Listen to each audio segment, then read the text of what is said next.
가 들고 폐경이 되면 가슴이 좀 처진단 말이죠. 그렇죠. 네. 환자분들이 느껴지는 무게감은 달라요. 살 빠질 때 가슴도 빠진다고 많이들 맞아요. 하거든요. 네. 이것도 그래요. 재건하는 유방도.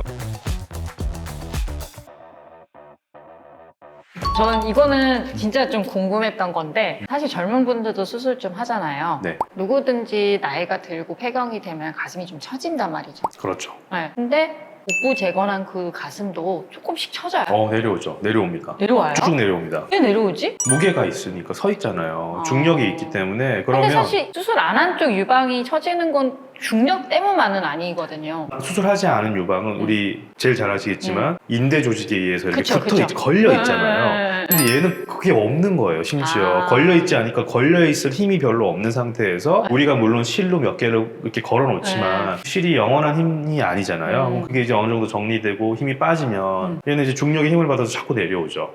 그러면은 오히려 더 많이 빨리 처질 수 있겠네요. 맞아요. 그래서 무게감이 많은데 위에다 정확하게 안 걸어놓은 가슴들은 내려오기도 하고 그 내려오는 걸 일부러 만드는 경우도 있고 가슴이 반대편에 좀 내려온 가슴은 그리고 하지만 이제 방사선 치료 같은 게 들어가면 이게 네. 쫙 쪼그라들잖아요. 그럴 때는 이제 덜 내려오고 그래서 내려옵니다. 그러면은 재건을 하면요 브래지어는 꼭 해야겠네요. 초반에 받쳐주는 게 좋죠. 그래서 저희가 브래지어를 자가조직 한 경우에는 그런 이유 때문에 시키는 거고 보형물 하신 분들은 이제 보형물이 딴 데로 갈까 봐. 그죠, 그거 고정. 딴 데로 갈까 봐. 우리 실로 고정. 그런 이유 때문에 하고 결국 유방의 모양을 위해서는 초반 브래지어가 되게 중요한 거예요. 잘 때도 잘 때 해야 잘 때 제일 중요하죠. 하긴 자는 시간이 기니까. 잘 때 어디로 놓을지 어떻게 알아요, 내가? 어디에 놓을지 예상하고 다 주무세요? 아침에 일어났는데 내가 생각한 대로 자고 있으세요? 아니잖아요.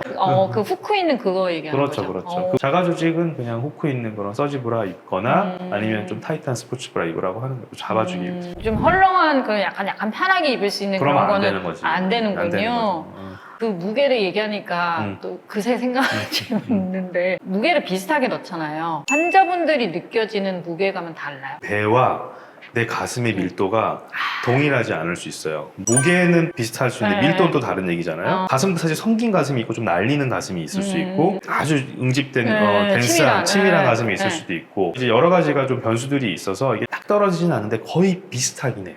거의 왜냐면 비슷합니다. 보형물은 좀 더 무겁게 느끼더라고요. 그렇죠. 보형물이 좀 더 무거운 느낌입니다.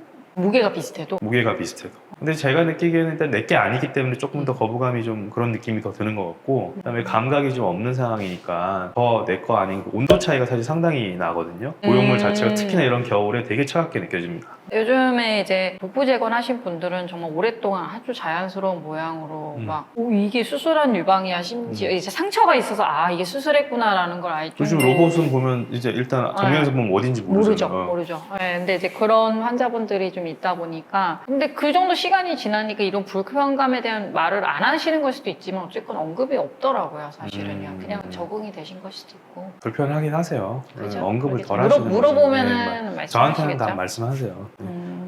여자들은 살 빠질 때 가슴부터 빠진다고 많이들 맞아요. 하거든요. 이것도 그래요? 재건하는 유방도? 네, 같이 움직입니다. 혈류가 좋다 그러면 거기에 대한 연구를 하진 않았는데 똑같이 가슴이 우리가 5kg가 늘었어요. 그러면 이쪽 가슴, 정상 가슴이 이만큼 커졌다면 배가 들어간 가슴은 조금 덜 늘어나는 느낌? 한데 같이 왔다 갔다 하는 거죠. 그래서 그러면은 몸무게가 좀 있으신 분인데 수술하고 치료하면서 좀 쫙 빠지면은 재건한 수술 유방도 좀 같이 작아지고 그럼요. 균형이 맞겠네요. 그게 조금 더 장점인 거고 보형물은 사실 그게 안 되잖아요. 근데 보형물은 그 대신에 이 피와 지방이 빠질 거 아니에요?